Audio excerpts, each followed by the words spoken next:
What's up, everyone, and welcome back to the Migrate Your Money Podcast. I'm your host, Jeremy Crocker, and alongside me, as always, is my co-host and certified financial planner, Drew Fights.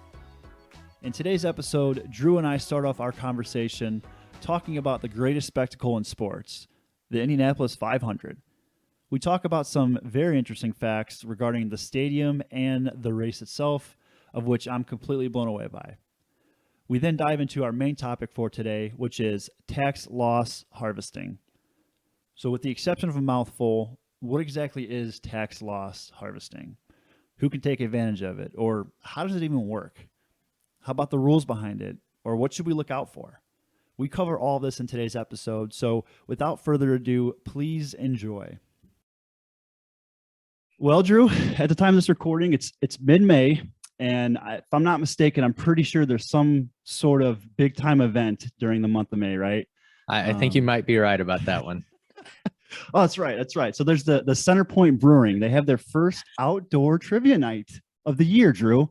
So I know Anna and I are going to be there. Can I expect you and Amanda to be there? Hey, if you guys are going to drive down for that, then I'll be there. You're supposed to laugh at my joke. Okay? Yeah, that was a pretty bad joke. That's just blasphemy to the greatest spectacle in racing. Yeah, you're very right. Okay, I'm not from Indy. I've been a couple times, and it's a lot of fun. So sure. I looked up some things on this just because I knew you're going to have a bad joke about it. The Indianapolis 500, all right, at the Indianapolis Motor Speedway, west side of Indy, 2016 was, I think it was the biggest attendance ever. How many people do you think were there? Okay, I kind of know the stat already, so I'm gonna. All right, say it. I'm gonna guess 400,000. 350, yeah. So I looked up last year at the Super Bowl, I guess a couple months ago at the Super Bowl. How many people do you think attended that? 125,000. 70. Really? The Indianapolis 500 is 5 times bigger than what the Super Bowl was. And I mean, there's not going to be 350,000 people here this year, but it's just, why not? I just COVID. Don't think, yeah, things like that. And then have you seen the picture of like all the stuff that could fit inside? I was just going to bring that up because I think it was either you or someone else shared that on like Facebook or LinkedIn. And I looked at it and I was like, holy cow, I did not realize it was that big. Like there's a 9-hole golf course in there, isn't there? Yeah. I pulled it up. So it's like this aerial picture of the Indianapolis Motor Speedway, and then it has kind of some things dropped in it. So it has Vatican City plus Yankee Stadium plus the White House plus Liberty Island plus the Taj Mahal plus the Roman Coliseum plus Churchill Downs plus the Rose Bowl Stadium. All of those fit inside of the Indianapolis Motor Speedway. That is nuts. You know what's crazy too is that like I know the grandstands, they fit a heck of a lot, but a lot of people actually go in the infield, right? Like that's where the majority of the attendance is, or am I wrong? I don't know. Wrong. I'm not sure about the majority, but yeah, there's a ton of people in the infield, especially like turn 3, people hang out in there. Yeah. You know, drive their cars and stuff. And then turn 3 is where they have the snake pit, which is probably people that are in there don't care about the race. They haven't seen a lap of it. Yeah, exactly. So I was curious. I just looked up a quick stat. So with a permanent seating capacity of 257,000, that's how much the grandstands and all the seating holds. So like in 2016, there was about 100 like in the infield then. Yeah. Wow. That's crazy. Yeah. So they use the infield too, because they do like Grand Prix races as well, right? So I think, there's all sorts of different. Yeah, they had a race earlier this month. Do you go to like practice and all that, or are you just a race day kind of? You're a gamer. I've been to Carb Day before and some of those other things, but yeah, usually not. Yeah. So what I was like, this is probably a year or two out of college. I used to go Friday, Saturday, and Sunday. And my first ever event was 2016, which if I'm not mistaken, that was the 100th running. Yep. So that was the one that I mentioned that was the highest attended. Yeah. So it was like, I was blown away by it, and I've been in love with it ever since. Yeah, that was insane. But, all right, well, let's get into it. So today I'm actually pretty excited about this topic because I think it's going to serve a lot of value to our listeners. And what better time to do it than right now when the S&P 500 is down? I looked at it before this recording, is down 19% year to date. So what perfect time to look into it. But I mean, it's a high caliber type of planning that should be, that you should be looking for from your current advisor. Yeah, I totally agree. I mean, last week I sold mutual funds and ETFs for clients that resulted in over $158,000 of losses. And I mean, I'm actually kind of happy about that. I was gonna say, that's nothing that some people are like, man, you're going to brag about that. Yeah. I mean, we'll talk about it, but yeah, this is it, like kind of like you mentioned, if you're not taking advantage of this strategy when the market's down big, then you're missing out on some great tax benefits. And let me kind of explain why. So when the market goes down, generally, and we're talking historically, right? Because past performance is not indicative of future results, all that type of stuff. But generally, the market doesn't stay down, right? It can stay down for a while. There could be bear markets that last multiple years, but when you zoom out, if you look at the chart of the S&P 500 or the Dow or whatever you want to look at, generally it goes up and to the right over time. So that tells us that it's continuing to grow, right? Your money is continuing to grow if it's invested. And I mean, in fact, we talked about this during our last episode, right? When we talked about expect the market to crash, but history shows us that you should expect the S&P, again, in this case, to go down an average of 14% every single year. But, despite that 14% drawdown, and that's an average, right? It's not going to be exactly 14. It could be 1, it could be 34, it could be something in there. But if you average out from, I think it's like 1980 to 2021, that's kind of the average. But from those years, 1980 to 2021, that's 42 years, 32 of those were positive by the end of the year. So 76% of the time. So you could have that giant drawdown within the year, and 76% of the time, that doesn't matter. It's still the S&P is still gonna be positive. Right. So, all right. Well, enough of the stats, Drew. Like we could talk about market stats, figures, all that. But what strategy exactly are we going to be talking about today, and what are we excited to roll out with this one? Yep. So this strategy is called tax loss harvesting, and I found a pretty good explanation of it from Fidelity. That's probably better than anything I could write. So I'm just going to read that here, just a couple sentences, and then we can kind of dive into more of the details about it. But here is kind of that short explanation from Fidelity. It says, tax loss harvesting allows you to sell investments that are down, replace them with reasonably similar investments, and then offset realized investment gains with those losses. The end result is that less of your money goes towards taxes and more may stay invested and working for you. So we can dive into some of the details on that. Okay. Yeah. So the first thing that we should know about tax loss harvesting is that this only applies to taxable brokerage accounts. Since the realized gain is pre-taxed, your Roth accounts and your tax deferred account, you can't benefit from the tax loss harvesting. So as you mentioned earlier, the reason to sell a security at a loss, when you said, I forget exactly what you said, but you sold, what was it, 150,000? Yeah. Yeah. And you were excited about that. So people are probably like, what's the reason for this? Well, the reason for that is because you can actually, potentially use the loss to offset these capital gains or your capital gains for the year. And, of course, why do we say potentially? Because there's always going to be rules, to play the game. So yep. Let's break down like a little example, regarding tax loss harvesting. So, for example, if we sold a mutual fund, an ETF at a loss of say $100,000, and then we sold a different mutual fund, ETF or stock at a gain of 50,000, then that gain would actually be offset by the loss, and there wouldn't be any taxable income for the offset.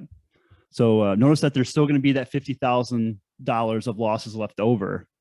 Well, what you can do is you can use $3,000 of that leftover loss to offset your ordinary income, and the remaining $47,000 would be carried over to next year.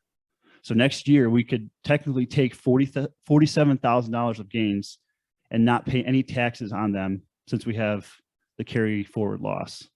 So now for the rules, there's something called a wash sale. Okay. And we're going to go back to Fidelity for this because they probably offer a lot better definition than us just kind of, free will or writing it ourselves. But the rule of a wash sale is it prohibits selling an investment for a loss and replacing it with the same or a substantially identical investment 30 days before or after the sale. So you can't do before or after the sale, 30 days. If you do have a wash sale, the IRS will not allow you to write off the investment loss, which can make your taxes for the year higher than you'd hoped. Yep. So if kind of like you just said, if you sell, Apple stock at a loss and then you go back and buy it back 30 days before or after this, then you don't get to use this strategy that we're talking about. So remember, like we mentioned earlier, the market goes up the majority of the time, right? Historically, who knows what's going to happen go forward, but we're just using the information that we have. So instead of just selling at a loss and staying in cash for 31 days, if the market goes up the majority of the time, we probably want our money to stay invested, right? So let's say we sold ETF X at a loss, and whatever you want to call it, we're just going to call it X for now. Rather than buying back that same ETF to make sure that a client's funds stay invested, we're going to purchase ETF Y. So ETF X, the first one that we sell, could be a large cap value fund from company A that tracks the S&P 500 index.